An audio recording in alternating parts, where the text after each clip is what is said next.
خطأ رقم 3 ان انت تصاحب العميل قبل ما تحط سياسات وقواعد للعميل. ان العميل بتاعك يبقى خلاص صاحبك، بعد كده هتلاقي ان العميل دوت بيتقمص وبيزعل منك على اساس ان انت صاحبه، مش على اساس ان انت حد بيشتري منه وبيتعامل معاه.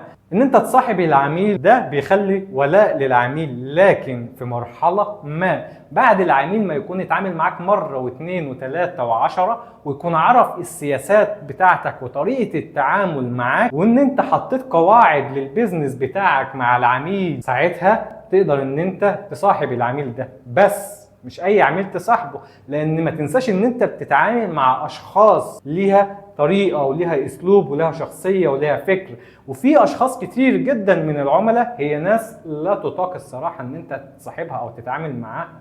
عشان كده مش اي عميل تصاحبه، لازم عميل يكون مناسب لشخصيتك ولفكرك كشخصا، علشان لما تتكلم معاه وتعاتبه تقدر من هنا توصل معاه لحلول. ما يكونش عميل اصلا ما ينفعش مع شخصيتك وتروح تصاحبه وتقول مصلحة للبيزنس، ده ممكن يوقع لك البيزنس. واخر النصيحة، تابعني عشان هتستفيد مني كتير في الفترة اللي جاية، لان هقدم لك سلسلة كبيرة جدا من اخطاء البدايات في الشركات وحلول عملية ليها، لان انا نفسي وقعت فيها. لو انت ما تعرفنيش، انا محمود فرج، صاحب شركة اي خدمة في البيزنس لتطوير الاعمال والتسويق.